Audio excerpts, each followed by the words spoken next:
नमस्कार साथियों, मैं doctor Manoj Ahuja Ahuja news channel में आपका हार्दिक अभिनंदन करता हूं। आहूजा न्यूज बुलेटिन देखने से पहले हम आपको बता दें, हमारा न्यूज चैनल कोई प्रोफेशनल चैनल नहीं है। कानून की विशेष जानकारियां दिखाना, मौजूदा विधानसभा से संबंधित महत्वपूर्ण खबरें दिखाना और हमसे जो लोग जुड़े हुए हैं, हमारे सब्सक्राइबर्स, हमारे मित्र, हमारे शुभचिंतक, उनसे जुड़ी हुई महत्वपूर्ण खबरें दिखाना हमारे आहूजा न्यूज चैनल की पहली प्राथमिकता में शामिल है। आप भी हमारे आहूजा न्यूज चैनल के सदस्य बने। अगर आपने हमारे चैनल को सब्सक्राइब नहीं किया है तो सब्सक्राइब करें। तो आइए देखते हैं आज की विशेष खबरें आहूजा न्यूज चैनल बुलेटिन। आचार्य श्री रघुनाथ स्मृति भवन में महाश्रमणी गुरु माता महासती श्री पुष्पवती जी मारासा की पावन निश्राम में धर्म सभा का आयोजन हुआ। श्रावक श्राविकाओं को संबोधित करते हुए उपप्रवर्तिनी डॉक्टर श्री राजमती जी मारासा ने फरमाया कि नम्र और मृदु वचन कठोर से कठोर तथा अहंकारी से अहंकारी व्यक्तित्व को भी पिघला देते हैं। वाणी का भी एक सम्मोहन होता है।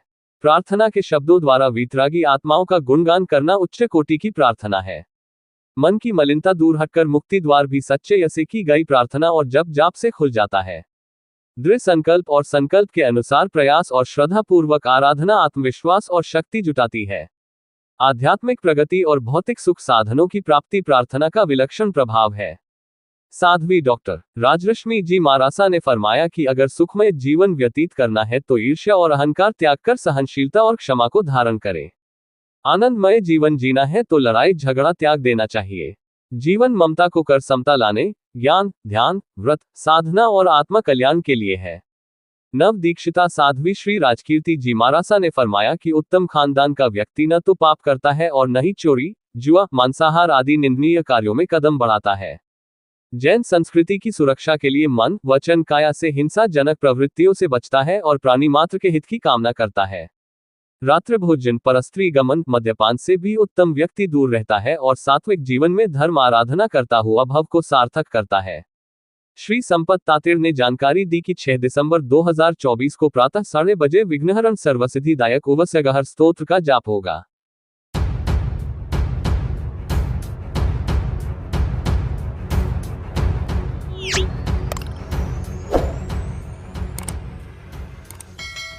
राजस्थान सरकार के स्वायत्त शासन विभाग ने गुरुवार को आदेश जारी कर सरवाड़ की नगरपालिका चेयरमैन को हटाकर उनके स्थान पर एडवोकेट शैलेंद्र जैन की धर्मपत्नी उर्वशी जैन को नगरपालिका का चेयरमैन नियुक्त करने के आदेश जारी किए हैं। उर्वशी जैन के आदेश जारी होने के बाद शाम को 5 बजे उनके द्वारा कार्यभार ग्रहण किया। इस दौरान बार एसोसिएशन सरवाड़ के अध्यक्ष सुधीर पारीक, निहाल चंद जैन, शिवराज गुर्जर, प्रधान जी जाट, ओम प्रकाश चौधरी, अजय कुमार सैनी, फिरोज हरसोरी, प्रहलाद माली, अंकित पीपड़ा, अंकित जैन, तेजमल कोमल, सुरेश चौधरी, रमेश चौधरी, नाथुलाल जाट, भावेश जैन, दर्शन जैन सहित केकड़ी के अधिवक्ता मनोज आहूजा व सरवाड़ भाजपा मंडल अध्यक्ष प्यारेलाल खटी, भाजपा नेता हरिमोहन शर्मा, पूर्व चेयरमैन दुर्गालाल माली, नवीन सोनी, भगवान भट्ट व पार्षदगण सहित बड़ी संख्या में कस्बेवासियों ने पहुंचकर एडवोकेट शैलेंद्र जैन व नवनियुक्त चेयरमैन उर्वशी जैन का अभिनंदन किया। वहीं इस मौके पर एडवोकेट शैलेंद्र जैन ने संबोधित करते हुए विधायक शत्रुघ्न गौतम व माननीय मुख्यमंत्री महोदय भजन लाल शर्मा का आभार व्यक्त करते हुए जनता जनार्दन व ग्रामीणों को आश्वस्त किया कि वो जन भावनाओं के अनुरूप कार्य करते हुए शहर के विकास व सौंदर्यकरण पर ध्यान देंगे और भाजपा कार्यकर्ताओं का विशेष ध्यान रखेंगे। इसके साथ ही उन्होंने कहा कि वो खुशकिस्मत है जो भाजपा के कार्यकर्ता है। उन्होंने कहा कि भाजपा ऐसी पार्टी है जो कभी भी किसी भी कार्यकर्ता को कब कौन सा तोहफा और पद दे दे जिसका उन्हें भी पता नहीं होता है। इसके साथ ही उन्होंने कहा कि कार्यकर्ता एकजुट होकर कस्बे के विकास की रूपरेखा तैयार करें और कस्बे की व्यवस्थाओं में सुधार करने में अपनी महत्वपूर्ण जिम्मेदारी अदा करें। उन्होंने नगरपालिका के कर्मचारियों को भी आह्वान करते हुए परिवर्तन को स्वीकार करके कस्बे की व्यवस्थाओं में सहयोग प्रदान करने में अपनी भूमिका निभाने की बात कही और किसी प्रकार की कोताही नहीं करने की बात भी कही। वहीं इस मौके पर मंडल अध्यक्ष प्यारेलाल खटीक व बार अध्यक्ष सुधीर पारीक ने भी जैन को बधाई व शुभकामनाएं देते हुए संबोधित किया। मंडल भाजपा के अध्यक्ष भारतीय जनता पार्टी के हमारे वरिष्ठ और हमारे मार्गदर्शक आदरणीय श्री हरिमोहन जी शर्मा साहब, मेरे अग्रज बंधु और मेरे बड़े भाई पूर्व चेयरमैन साहब श्री दुर्गालाल जी माली, मेरे काका श्री भगवान जी भट्ट साहब, पंचायत समस्त मेरे भारतीय जनता पार्टी के कार्यकर्तागण, मेरे पिता तुल्य बुजुर्गों, माताओं, बहनों और मेरे अधिवक्ता साथियों, पालिका कर्मचारीगण, अधिकारीगण, आज पालिका लगभग 4 साल से विषम परिस्थितियों में गुजर रही है और इस विषम परिस्थितियों में गुजरने का कारण रहा कि यहाँ की नकारा सरकार का नकारा चेयरमैन था, जिसको कस्बे और गांव से कोई लेना देना नहीं था। हमारे माननीय विधायक साहब ने उनके काले भ्रष्टाचार को उजागर करते हुए उन्हें सस्पेंड करवाया और भारतीय जनता पार्टी के एक छोटे से कार्यकर्ता को, जो सिर्फ उसका सोच भी नहीं थी कि वो इस पद पर आ जाएगी या आएगी, लेकिन माननीय विधायक साहब की सोच और भारतीय जनता पार्टी का जो जुनून है कि कब किसको क्या पद मिल जाए कोई सोच नहीं सकता है, रात कौन कैसी रहेगी और दिन कैसा रहेगा, वैसा ही स्वप्न साकार हमारे माननीय विधायक श्रीमान चतुर्वेदी गौतम ने किया। मैं उनको भाजपा परिवार और मेरी ओर से हृदय के अंतःकरण से धन्यवाद ज्ञापित करता हूँ। साथ ही मैं आप सभी से निवेदन करना चाहूँगा, इस पद को मैं जिस दरमियान में मुझे उर्वशी जैन को चार्ज दिया है और भारतीय जनता पार्टी के नाम रोशन करने में किसी प्रकार की कमी नहीं रखूंगा। जहां तक हो सके हर कार्यकर्ता को कंधे से कंधा चलाकर इस कस्बे का सर्वांगीण विकास के साथ साथ सौंदर्यीकरण करने में, क्योंकि समय को बहुत अल्प है और कार्यकर्ता एक दूसरे की खींचातान में रहेंगे तो डेवलपमेंट नहीं होगा। इसलिए मैं आज के इस समारोह से आपको आह्वानित भी करता हूँ और निवेदन भी करता हूँ कि प्रत्येक कार्यकर्ता भारतीय जनता पार्टी का मोती और माला बन के काम में सहयोग प्रदान करे और आपको विश्वास दिलाता हूँ कि भय भूख भ्रष्टाचार और सबका साथ सबका विकास रहेगा। किसी प्रकार का गुटबाजी, राजनीतिक दंगल, इस प्रकार का किसी प्रकार का हस्तक्षेप नहीं होगा। साथ ही कार्यकर्ताओं में हमारे जो नगर पालिका के कर्मचारीगण अधिकारीगण हैं उनसे भी निवेदन करूंगा कि सत्ता बदलती है, परिस्थितियां बदलती है, आप किसी प्रकार का संकोच नहीं करें। परिस्थितियों को परिवर्तन को देखते हुए आप कंधे से कंधा मिलाकर कल सुबह से ही अपने कस्बे की साफ सफाई व्यवस्था में जुट जाए। किसी प्रकार की कोताही बर्दाश्त नहीं होगी और माननीय मेरे विधायक महोदय का जो सपना साकार करना है उसमें आपकी भूमिका सबसे अति महत्वपूर्ण रहेगी। आपसे भी मैं निवेदन करना चाहूँगा कि आप भारतीय जनता पार्टी के जो छोटे से अगले से कार्यकर्ता को ये पद दिया है उसमें आपकी महत्वपूर्ण भूमिका रहती है। इसी आशा और विश्वास के साथ मैं प्रतिज्ञा करता हूँ अपना हस्ताक्षर। शैलेंद्र जैन जी वकील साहब है, इनकी धर्मपत्नी उर्वशी जी जैन साहब का आज पालिका अध्यक्ष पर जो सम्मान किया जा रहा है, इसमें आप सभी का बहुत बहुत स्वागत है। शैलेंद्र जी जैन वकील साहब से आप सभी परिचित हैं कि आप एक कर्मठ, जुझारू और युवा सरवाड़ बार के अधिवक्ता हैं और आपसे सभी अधिवक्ताओं को ही नहीं, समस्त सरवाड़ की जनता को आपसे बहुत सारी अपेक्षाएं हैं। और आज के इस कार्यक्रम के द्वारा और मेरे शब्दों के द्वारा हम उम्मीद करते हैं कि आप सभी सरवाड़ की जनता और जितने भी अधिवक्ता गण हैं सबके ऊपर खड़े उतरेंगे और सरवाड़ के विकास कार्य में आप अपना अभूतपूर्व योगदान और सहयोग करेंगे। आप एक बार जोरदार तालियां बजाकर आपका स्वागत और अभिनंदन करें कि आप भी दो शब्द समस्त समर्पित जनता के प्रति कहें। जिंदाबाद जिंदाबाद जिंदाबाद, शत्रुघ्न गौतम जिंदाबाद जिंदाबाद जिंदाबाद। आज नवनियुक्त चेयरमैन साहब के पदभार ग्रहण में मंच पर विराजमान नवनियुक्त आदरणीय चेयरमैन साहिबा श्रीमती उर्वशी जैन साहब, भारतीय जनता पार्टी के वरिष्ठ भाजपा नेता बड़े भाई साहब हरिमोहन जी शर्मा, पूर्व चेयरमैन हमारे साथी बड़े भाई दुगालाल जी माली, हमारे साथी आदरणीय वकील साहब, सम्मानित मंच, सभी भारतीय जनता पार्टी के कार्यकर्ता, आप सभी आज यहाँ पधारे। पहले तो आप सभी को बहुत बहुत धन्यवाद, हार्दिक बधाई, शुभकामनाएं कि आज भारतीय जनता पार्टी का नया कार्यकाल स्टार्ट होने जा रहा है। जब से राज आया 1 साल हो गए, हमने बार बार चेयरमैन साहब के बारे में एमएलए साहब को अवगत कराया था कि सरवाल की स्थिति ठीक नहीं है, यहाँ की जनता कांग्रेस के चेयरमैन से उब चुकी है। हमारे अनुरोध पे हमारे विधायक महोदय श्रीमान शत्रुघ्न गौतम साहब ने हमें आज नया चेयरमैन दिया है, इसके लिए मैं उनका हार्दिक धन्यवाद अभिवादन करता हूं और यही आशा करता हूं और आपको यही कहना चाहता हूं कि आने वाला समय भारतीय जनता पार्टी के कार्यकाल में अच्छा विकास, सरवार के नई गति विकास के लिए हम हमेशा प्रयास रहेंगे।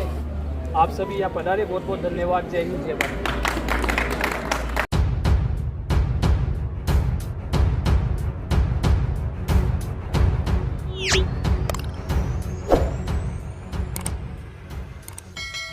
जिला बार एसोसिएशन की नई कार्यकारिणी के चुनावों के लिए नामांकन दाखिले के अंतिम दिन विभिन्न पदों पर उम्मीदवारों ने अपने नामांकन दाखिल किए।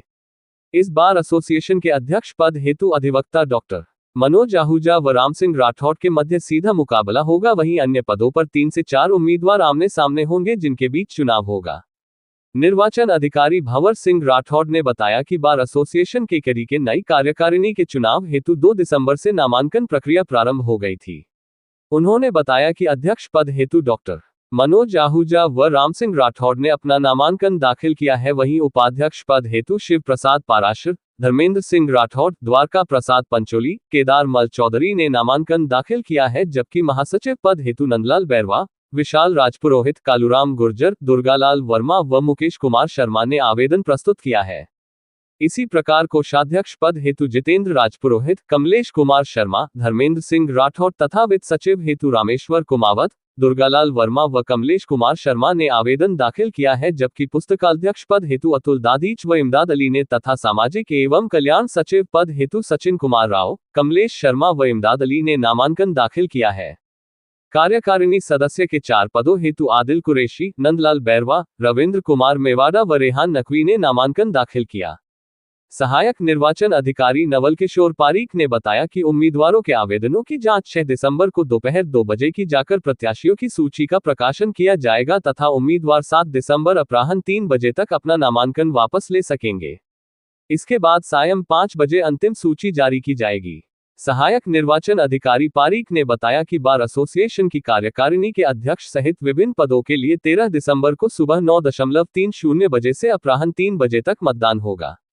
मतगणना सायं 4 बजे से शुरू होगी और परिणाम मतगणना समाप्ति के तुरंत बाद घोषित कर दिए जाएंगे। बार चुनाव को लेकर आज आवेदन की आखिरी दिनांक थी, क्या कुछ रहा बताइए सर। जैसा कि सभी को पता है कि बार राजस्थान माननीय उच्चतम न्यायालय और राजस्थान उच्च न्यायालय और बार काउंसिल के निर्देशानुसार ये बार एसोसिएशन के हर साल चुनाव कराए जाते हैं। इसी के अंतर्गत हमारे बार एसोसिएशन के भी चुनाव आरंभ हुए हैं। उन चुनावों में आज चुनाव में भागीदार होने वाले व्यक्तियों के लिए, वकीलों के लिए अंतिम दिवस था।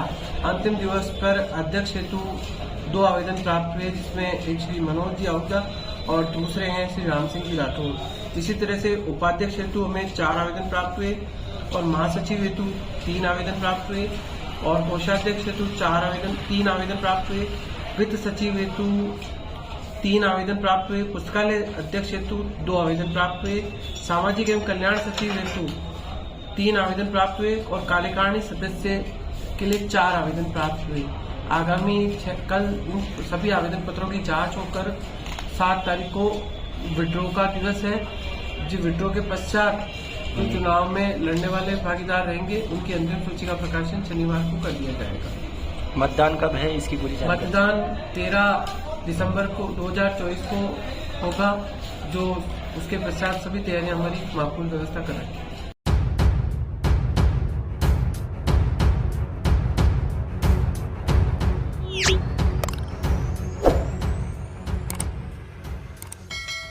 श्री जैन श्वेतांबर खरतरगच संघ के तत्वावधान में गुरुवार को बघेरा रोड स्थित श्री शंखेश्वर पार्श्वनाथ मंदिर एवं श्री जिन कुशल दादाबाड़ी में ध्वजा महोत्सव के तहत 18 अभिषेक महापूजन का आयोजन किया गया।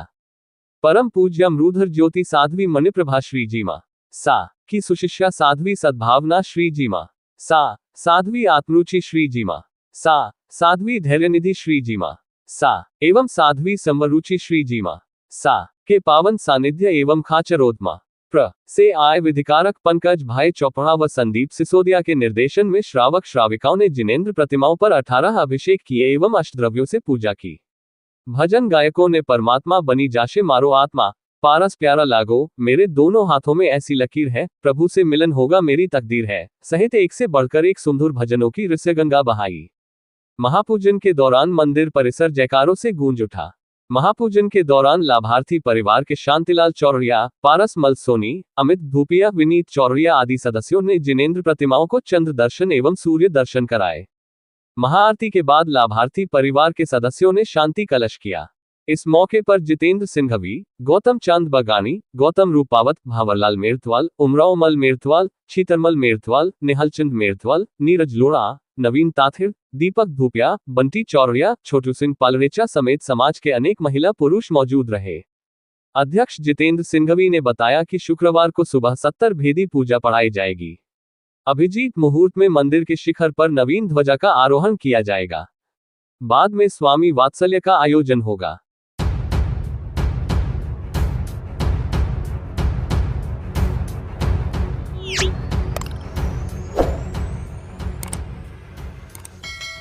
अजमेर की पॉक्सो न्यायालय ने केकड़ी शहर थाना क्षेत्र की रहने वाली 16 साल की नाबालिग से रेप के आरोपी को 20 साल की सजा सुनाई है।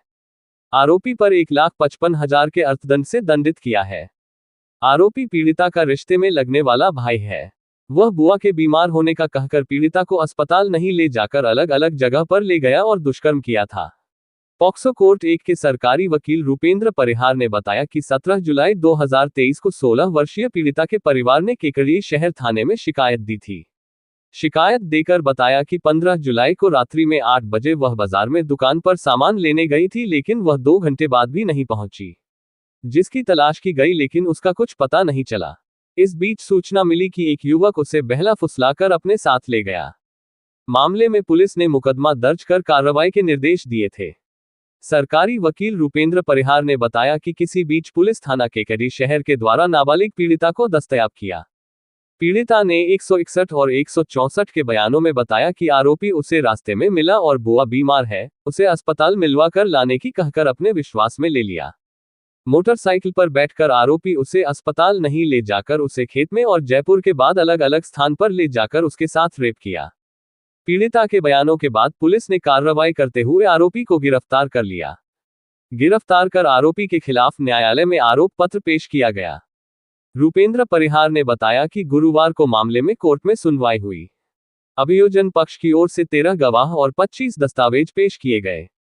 डीएनए और एफएसएल रिपोर्ट में पीड़िता से दुष्कर्म की पुष्टि हुई, जिसके आधार पर न्यायालय ने आरोपी को 20 साल कठोर कारावास की सजा सुनाई। साथ ही आरोपी पर 1,55,000 का आर्थिक दंड लगाया है। न्यायालय ने टिप्पणी करते हुए लिखा कि 16 साल की नाबालिग बालिका को उसके माता पिता की बिना सहमति के बहल फुसलाकर अपहरण कर ले गया। 10 दिन से अधिक तक उसके साथ रेप किया गया। आरोपी रिश्ते में पीड़िता का भाई होकर नातेदार है। उसकी अपनी माता बीमार होने का वह अस्पताल में भर्ती होने का कहकर धोखे में रखकर उसका विश्वास तोड़ा और भाई बहन के पवित्र रिश्ते को शर्मसार किया। ऐसे अपराध के विरुद्ध नरमी का रूप अपनाया जाना प्रतीत नहीं होता।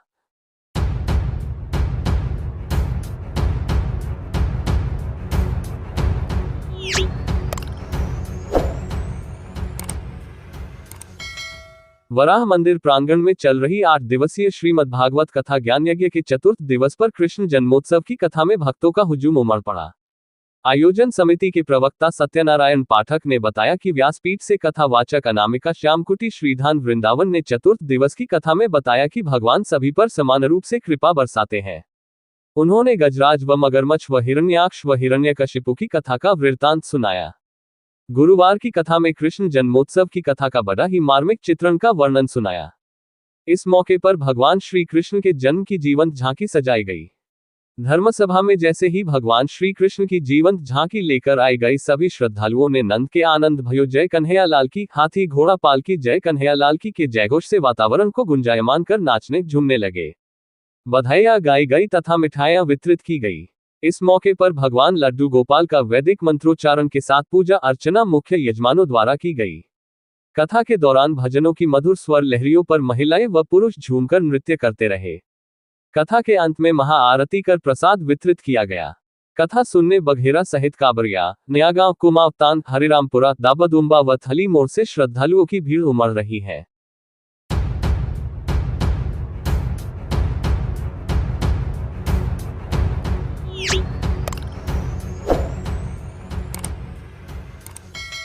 राजस्थान के सरकारी बिजली निगमों विभिन्न मॉडल पर किए जा रहे निजीकरण के खिलाफ आंदोलन को वकीलों का समर्थन प्राप्त हुआ है। इंडियन एसोसिएशन ऑफ लॉयर्स के राजस्थान चैप्टर महासचिव एडवोकेट कुणाल रावत ने निजीकरण के खिलाफ आंदोलनरत विद्युत संयुक्त संघर्ष समिति को समर्थन देते हुए मुख्यमंत्री को पत्र भेजकर मांग की है कि विद्युत उत्पादन निगम में पूर्व से फायदे में चल रही विद्युत इकाइयों का जॉइंट वेंचर के नाम पर प्रसारण निगम में क्लस्टर मॉडल पर एवं डिस्कॉम में HM मॉडल पर किए गए निजीकरण को बंद किया जावे। बिजली के निजीकरण से विद्युत की दरें बढ़ेगी, युवाओं के लिए बिजली क्षेत्र में स्थायी रोजगार के अवसर समाप्त हो जाएंगे एवं बिजली निगमों पर से सरकारी नियंत्रण खत्म होने से उपभोक्ताओं का शोषण होगा, इसलिए निजीकरण को बंद कर स्थायी कर्मचारियों की भर्ती की जावे। प्रदेश के अधिवक्ताओं ने निजीकरण के खिलाफ बिजली कर्मचारियों का पूरा सहयोग करने का भरोसा दिया है।